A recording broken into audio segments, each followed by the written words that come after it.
Okay, so this video is just my experiences from Campo to Julian. So I made quite a few mistakes on this trip that I kind of want to let you guys know, so that you might be able to prepare a little better and not make the mistakes that I did. So we'll start out with food. At the beginning, I thought it'd be really cool to cook and do some really cool meals and everything, and which I did. I brought biscuit mix. I mean, I made a stove that I could cook, bake items in, which was a lot of fun at the beginning. But once you start carrying everything, that stuff gets heavy, especially like flour and stuff like that. It really did get heavy, and I brought way too much food. I needed to plan a little better how many days that I would be from town to town and then just resupply there. I didn't think about the kinds of food that would be there. So I think it's better to plan, try to get exactly how much food you need so you're not carrying too much. And really, I started getting so tired, I didn't feel like making anything. I ended up like making cereal or oatmeal for dinner, literally. I was that tired. So the next one is water.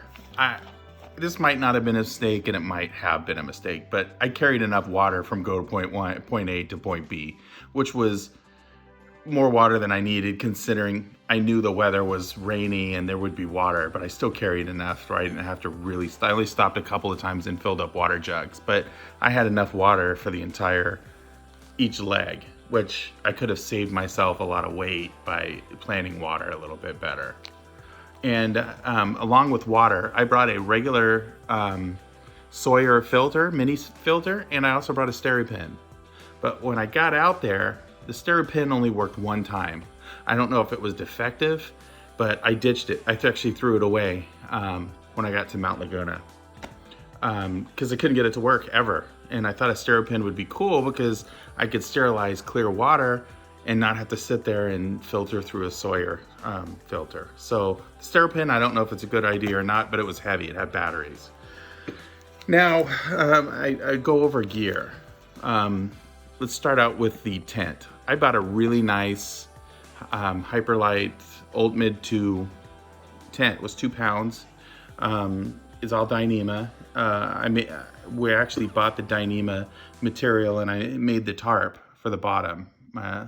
And the tent's really nice and all, and I know they condensate inside, and the condensation usually drips down, and I think it's the same with the Z-Packs tents as well.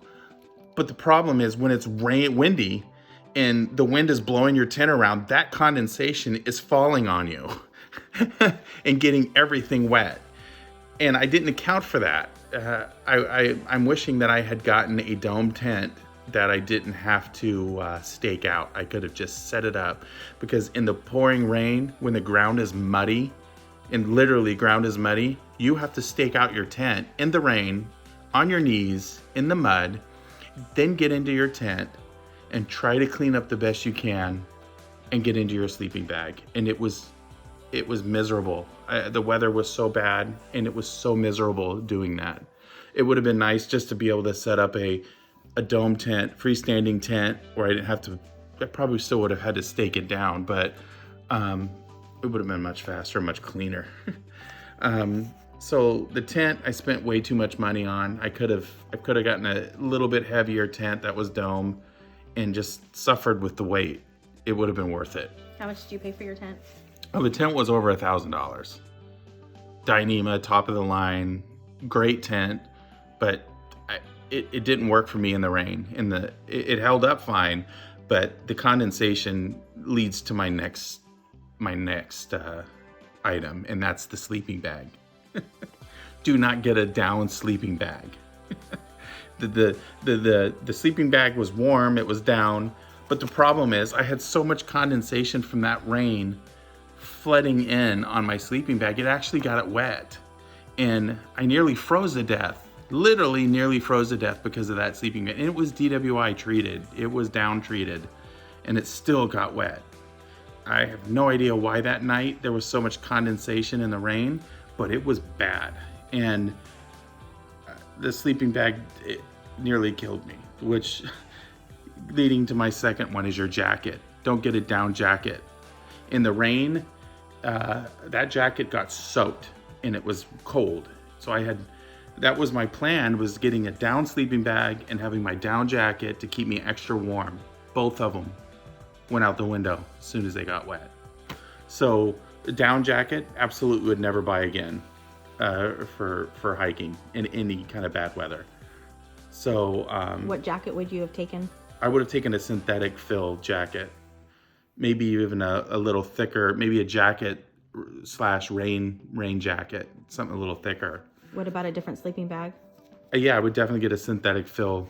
They got some really modern synthetic fill sleeping bags that are designed to stay warm when wet, and that's what I'm going to be looking at when I go buy my gear, to switch out gear. I'm going to be looking at those new synthetic gears. I'll post a link to some of the guys that I met on the trail. What was his name? Rob? No, that came Landon? in. Landon. Yes. They make gear and they know a lot about it. I'll put a post in the bottom, their contact information. You can contact them to get a better idea, because I'm going to use them as a resource to pick out the best sleeping bag. We're very thankful for Landon. Yes, Landon checked up on me that night, and at that time I was like, I'm good. Landon came and found me that night that I almost froze to death, literally. And it was all good because my sleeping bag wasn't wet yet. But throughout that night, the sleeping bag got wet, and I was like, God, I wish Landon was here to help me get out of here. So rain gear. I actually bought a really nice rain jacket and pants. But then I found Frog Togs on sale, and they were a lot lighter. I mean, and they seemed pretty durable. So I purchased those, and I didn't use my other rain gear, and that's a mistake. That rain gear is so cheap. I don't know if water soaked through them or if it got in, but it's the reason why my down jacket got wet, because that was the whole point, is I was gonna have a down jacket and nice rain gear, and it looks real good and all, but somehow I think it soaked through the jacket and the pants. While I was on my knees trying to put the stakes in the ground on my tent, that's when my pants ripped up the seam, literally completely split open. So you know what? Those pants, that rain gear is not worth it. Get a good pair. I don't know which one yet. I'm still looking. I'm open to taking suggestions from anybody on what kind of rain gear to buy. But I'm still looking into replacing it, but I will never buy Frog Togs again. It just didn't hold out. So another important thing is to have a beacon. I had the mini, InReach Mini beacon by Garmin, and I was able to text my wife back and forth and keep her informed, because there was no cell phone coverage most of the way. I had Sprint. AT&T seemed to be a little bit better, but my AT&T phone drained battery so quickly I never had a charge on it. So You let them know that you took 2 cell phones. I did have 2 cell phones, AT&T and Sprint. But Sprint, AT&T was a little better. But the InReach was a lifesaver, really was, because I could keep her up to date. Do you recommend somebody going on the trail without an emergency beacon? No, always have a beacon. There's also another type of beacon, a Res HQ, I think is what I bought initially. And it's a NOAA, National Atmospheric and Oceanic, anyway, it's a NOAA beacon. And that one works anywhere in the world. But you can't text on it. But the battery never goes dead. So there's a trade-off, but that one is only SOS, you're in trouble, push the button, they come and rescue you. InReach, you have the texting capabilities. But there's a charge, there's a subscription fee. On the NOAA beacon, there's not a subscription fee, it's free. And where can they get an iReach? From the Garmin? Yeah, you can get that REI? from REI. Now, oh boy. So I think, now the pillow. Okay, the pillow seems to be my greatest buy. Okay, I went to Bed Bath & Beyond and found a My Pillow. Now you've seen the commercials, the My Pillow commercials, whatever. But I found it was like $14 for this mini iPillow travel, and it is true about the commercial. It is the most comfortable pillow made, and it's super light and small, and it squishes down. Super easy to carry, and throughout that rainstorm, for some reason, that pillow was dry. That pillow was dry. That's a good My Pillow. Even though it was, everything else in my tent was wet, and I'm not kidding you, it still looked clean, considering I had mud everywhere. It's the most bizarre thing in the world. But that pillow, My Pillow travel from Bed Bath & Beyond, just go check it out and try it out. You'll see, that's a great pillow. And it squishes down small. Now, as far as gear, I would not buy anything off of Amazon. I bought a lot of gear off of Amazon, and now that I'm returning gear and trying to get new gear, I can't return it to Amazon. So I have to buy new gear. I buy it from REI. I'm not kidding you, buy it from REI. They have a year return policy, and if you don't like any of the gear you buy, you can return it back to REI and get something different. Because Amazon, it's cool, it's a little better prices, you get it next day. I mean, it's great, but you're trading off the fact that you can return it and you get great service. I don't ever suggest anyone going into REI, trying on a backpack, and then buying it off of Amazon. That's just wrong.